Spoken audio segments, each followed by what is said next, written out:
दोस्तों 30 crore wallet, 3 crore bank account, 4 lakh से ज्यादा customer added every month, 10 crore KYC और 80 लाख फास्टैग यूजर। इतना बड़ा डेटाबेस होने के बावजूद अचानक से एक दिन पेटीएम पेमेंट्स बैंक पर लगी रोक, नए ग्राहक नहीं जोड़ पाएगा app. India central bank has dropped the hammer on Paytm payments bank.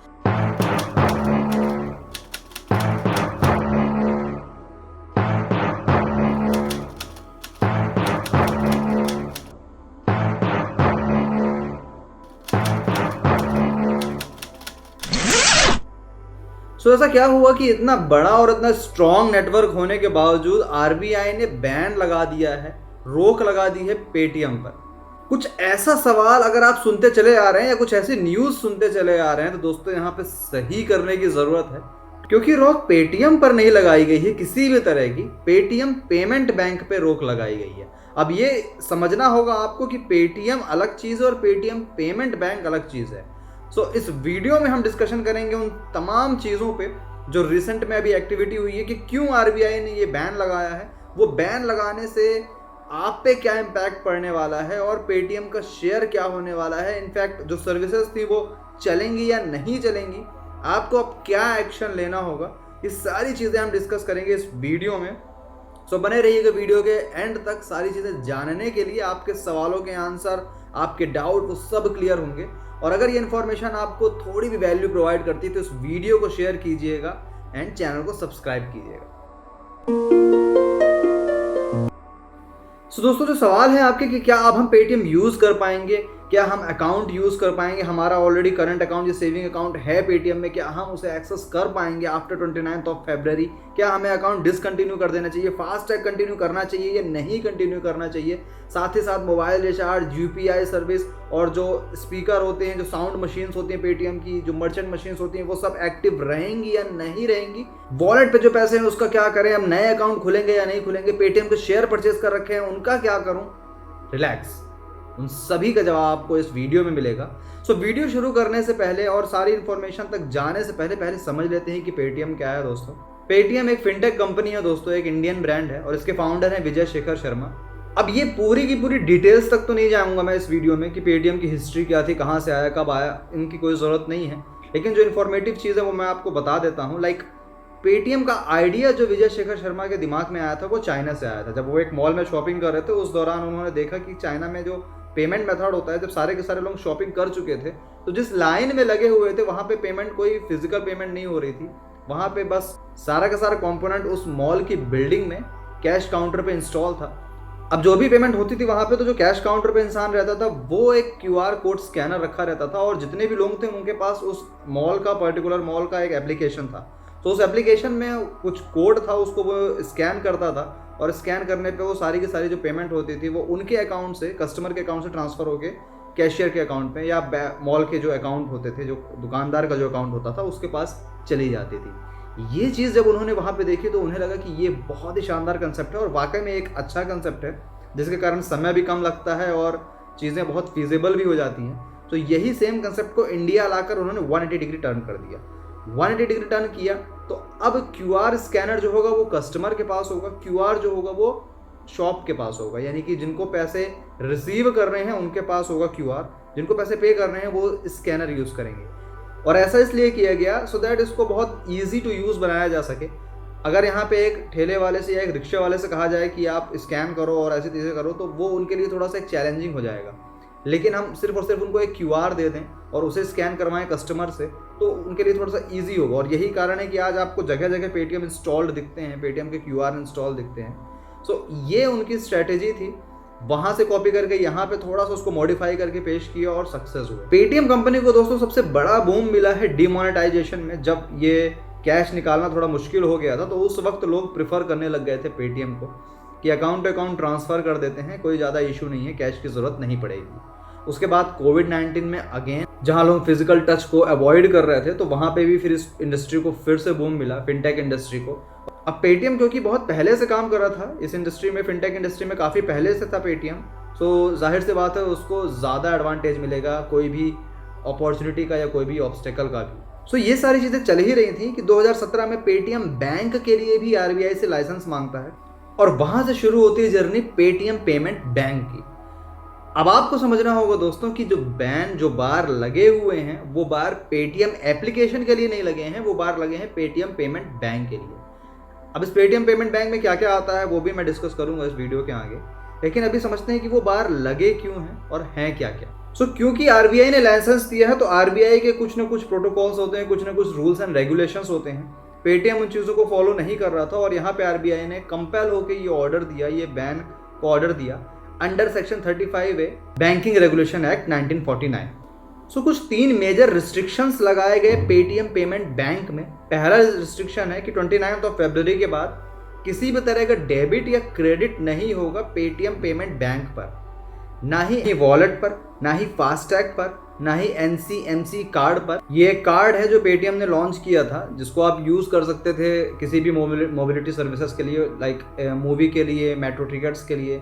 All type of mobility services were included in this particular card. In services पे रिस्ट्रिक्शंस लगा दिए गए हैं, लेकिन इंटरेस्ट, कैशबैक, ये सारी चीज़ें, रिवॉर्ड, इंटरेस्ट, कैशबैक, ये सब आपको मिलता रहेगा इवन आफ्टर 29 फरवरी भी अगर कोई है तो।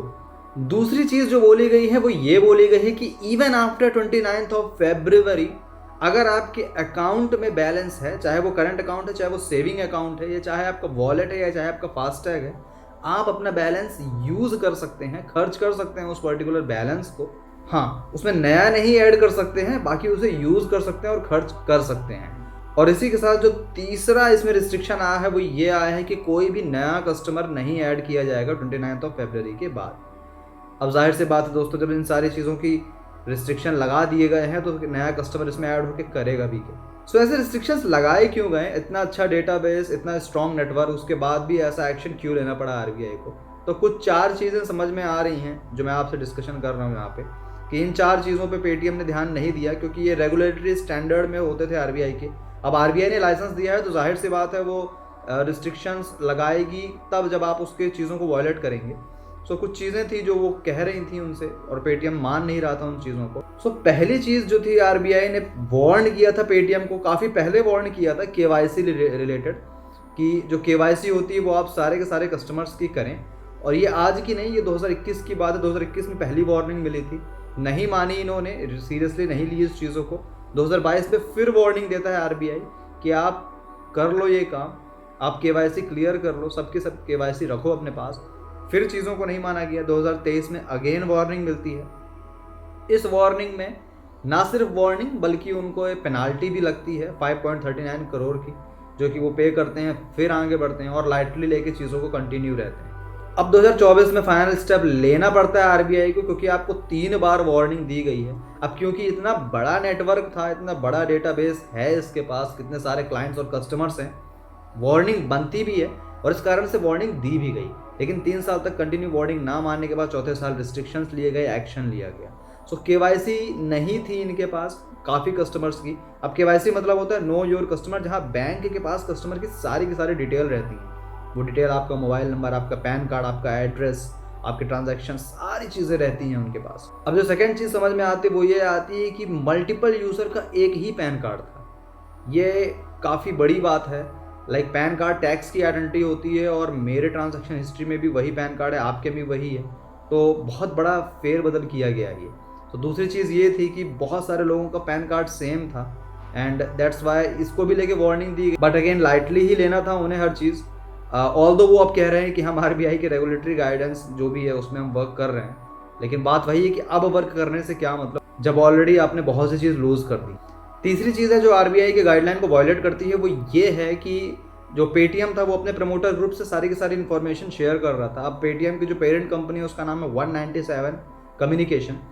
ये कंपनी जो थी वो अपने प्रमोटर्स ग्रुप से शेयर कर रही थी इन्फॉर्मेशन, और बातें तो यहाँ तक भी हैं कि जो कस्टमर्स के डेटा होते हैं like name, number and all, ये भी चीज़ें शेयर की जा रही थी। जाहिर सी बात है आरबीआई ने लाइसेंस दिया है आपको बैंक रन करने के लिए। अब इसका मतलब ये नहीं है कि आप कस्टमर की इन्फॉर्मेशन या बैंक की गाइडलाइन या बैंक और आपके बीच हुई बातों को आप कहीं भी बताओगे, भले वो आपके प्रमोटर हों या वो आपके इन्वेस्टर हों। कुछ चीज़ें हैं जो आपको प्राइवेटली ही रखनी चाहिए थी। दोस्तों चौथी चीज़ जो थी वो इनके डिपॉजिट को लेके थी। डिपॉजिट लिमिट लगाई गई थी 2021 में ही, जो कि 1 लाख रुपए थी, लेकिन इसको भी इन्होंने क्रॉस किया और कई बार 1 लाख से ज़्यादा के भी अमाउंट जो है वो डिपॉजिट हुए। ये 2021 के बाद ऑल दो 2 लाख कर दी गई थी, मगर ये वायलेशन तो पहले भी चला आ रहा था। सो ये 4 चीज़ें हैं दोस्तों जिसके कारण इशू क्रिएट हुए हैं आरबीआई और पेटीएम के बीच। अब यहाँ पे दोस्तों एक और बड़ी बात है जो आप सबको समझनी चाहिए, वो ये है कि अभी तक आरबीआई ने पेटीएम का लाइसेंस कैंसिल नहीं किया। चांसेस हैं चीज़ें इंप्रूव हो जाएं, लेकिन चांसेस इसके भी हैं कि लाइसेंस कैंसिल भी हो जाए। सो शेयर को लेके ये बात मैं आपसे बोल रहा हूँ कि अगर आप शेयर परचेज कर रहे हैं या शेयर होल्ड किए हुए हैं या शेयर सेल कर रहे हैं, समझना है यहाँ पे आपको कि आगे बढ़ना है या नहीं बढ़ना है, क्योंकि अभी कुछ भी क्लैरिफाई नहीं है। हो सकता है पेटीएम फिर से आगे निकल जाए, हो सकता है पेटीएम रुके या यहाँ से ना बढ़ पाए। बहुत सी बड़ी बड़ी कंपनियों ने ऑल दो अभी शेयर परचेज भी किए हैं, लेकिन इसका ये मतलब नहीं है कि हम और आप जैसे रिटेलर भी जाके शेयर परचेज करें। सो अपनी समझ और सूझबूझ के साथ ही आप आगे बढ़िए। यहाँ पे किसी की बात को या रिकमेंडेशन को मत फॉलो कीजिए, आप खुद स्टडी कीजिए कैसे वक्त पे शेयर बेचना सही रहता है, खरीदना सही रहता है या होल्ड करना सही रहता है। और वैसे भी शेयर देखे जाए अगर तो हर दिन 20% से गिर ही रहे हैं। अब आ जाते हैं दोस्तों फाइनल कंक्लूजन पे कि ये सारी की सारी कहानी के कारण, इश्यूज के कारण आपको क्या इम्पैक्ट पड़ेगा या आपको क्या क्या चैलेंज फेस करने पड़ेंगे। सो मैंने क्लियरली पहले भी कहा था कि पेटीएम अलग है, पेटीएम पेमेंट बैंक अलग है। पेटीएम एप्लीकेशन है और पेमेंट बैंक एक बैंक है। बैंक पर रिस्ट्रिक्शन लगाए गए हैं, यानी कि अगर आपका अकाउंट खुला है पेटीएम पे, आप पेटीएम के अकाउंट से कुछ भी एक्टिविटी कर रहे हैं, उन सारी चीज़ों पर रिस्ट्रिक्शंस होंगी 29 फरवरी के बाद। इवन दो अगर आपके पास बैलेंस है तो ऐसा कुछ भी नहीं होगा। बैलेंस अगर है आपका तो आप उस बैलेंस को यूज़ कर सकते हैं बाकायदा, जैसे अभी यूज़ कर रहे हैं, ठीक है। बैलेंस उसमें सेव है तो सेव रख सकते हैं। ऐसा नहीं कहा गया कि आप पैसे निकाल लीजिए। नए अकाउंट नहीं खुलेंगे। वॉलेट वर्क करेगा किसी भी अदर बैंक से लिंक करके उसमें पैसे डाल करके। फास्टैग जो है वो वर्क करेगा जब तक उसमें बैलेंस है। बैलेंस नहीं है तो फास्टैग को भी आप चेंज करेंगे। उसके अलावा mutual fund, tickets, shares, Paytm gold, whatever thing you are having, वो सारी चीज़ें रहेंगी बाकायदा, वैसे ही काम करेंगी जैसे कर रही थी। आप एप्लीकेशन के जरिए टिकट बुक कर रहे थे, पेमेंट कर रहे थे, यूपीआई यूज़ कर रहे थे, वो सब कुछ करेंगे, बस पेटीएम पेमेंट बैंक से लिंक नहीं करेंगे। दोस्तों अभी तक तो यही अपडेट है। इन फ्यूचर अगर कोई भी अपडेट होता है या आता है, so I will be making the video on that particular thing as well.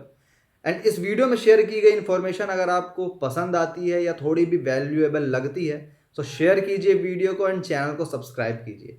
Thank you so much for watching the video.